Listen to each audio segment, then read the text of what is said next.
your committee, House Public Accounts, is set to conduct a hearing beginning November 17 on the status of the Manila Bay Dolomite Beach project.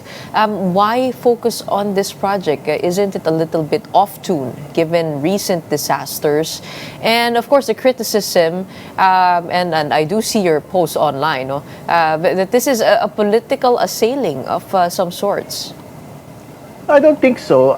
I think to be very clear, this resolution has been filed way before the flood control investigations. Actually, tinabilang ho natin ito pong pagsisiyasat po na ito to give way for the flood control hearings. And since tapos na ho yung House, no, doon po sa amin pong Infracom hearings at pinaubaya na po namin sa ICI, I think there was every reason to basically proceed with the Manila Bay Dolomite project hearing already. No? And to be very clear, irrespective of whoever president it is, no, whether it's President Duterte, President Marcos, President Aquino, for as long I think these are the terms and the concept and scope of the Dolomite Beach project, I think objections will still be made on the project. So I don't think it is political. It is really just a question on whether or not it was actually a project that required funding of the scale of 389 million by the national government.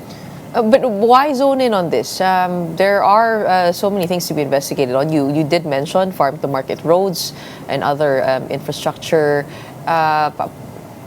Yun nga, no? I mean, it's a very specific project. What do you find questionable? Well, una sa lahat, malaki yung proyekto ito, no? Kumbaga, 389 million for a beautification project that could have been used for, a better rehabilitation. Kasi po, what they're actually trying to explain to us is that, we have to do this because you have a Supreme Court continuing mandamus for the rehabilitation of Manila Bay. But if you look at the case itself, the requirement there is basically to improve the water quality of Manila Bay. And which is why, in the first hearing, the first question would be, is yung overlay po ba ng mga buhangin over Manila Bay actually going to improve the water quality of Manila Bay? And I'm quite certain the answer to that is no. Di ba? So, I think these are questions that the DNR leadership today will have to answer on whether or not they actually back the previous DNR leadership's decision to actually greenlight this project despite not actually complying with the Supreme Court mandamus. And secondly, proceeding with a project that was not in the Manila Bay Sustainable Development Master Plan in the first place.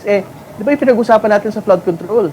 You have flood control projects that are not in the master plan. And worse, there is actually no master plan in these particular areas. So, kumbaga, the similar methodology that we had seen in the flood control hearings, we will apply in the Dolomite hearing po when we get to that.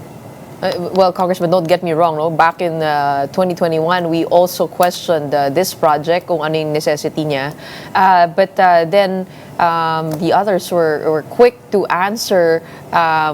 Napakahalaga ito na, syempre, unang-una, pasyalan dun sa mga residente doon dahil saan pa ba sila pupunta. And ano bang gusto nyo makita? Gusto nyo makita basura? Dati, yun nga yung images, no? It was lined with a sea of trash. Now, we have a beautiful beach with tourists and taking a look at all the other things that they were hoping to achieve with this. According to the Mines and Geosciences Bureau, it will also protect coastal properties from erosion and storm surges. Yan yung sabi nila. At meron din nakapagsabi na the beach now hosts environmental tours, coastal cleanups, research activities, transforming it into a platform for public engagement. I'm not defending it. I'm just quoting what has been said about the Dolomite Beach on the other side of the debate. Yeah, but the core of it is basically a beautification project. No? So, are we to tell the nation that we are supposed to undertake a beautification project at the level of 389 million? Di ba? So, ibig sabihin, wala tayong debate na kailangan may pasyalan po yung mga kababayan natin. So, pag-usapan din natin sa pagdinig na yon. Ano po ba yung alternatives? Dito pa sinasabing pwedeng maging pasyalan ng atin pong mga kababayan within that entire same area. Kinailangan ba talaga natin maglatag ng buhangin? Kasi basically, yung pong basura naman sa Manila Bay, whether you have it today, and in the past, even without the Dolomite Beach project, pagka naman ho talaga bumagyo at malakas yung ulan, nagkakaroon naman ho talaga ng basura. Di ba? Pagka ho, you have calm waters there, whether you have the Dolomite Beach, wala naman ho basura. So it's not just a question of having the beach. It's also a question of,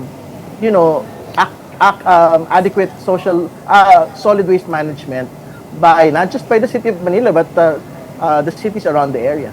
Di ba? So, kumbaga, let us not conflate the solutions and let us also not conflate the problems solely to the Dolomite Beach project itself.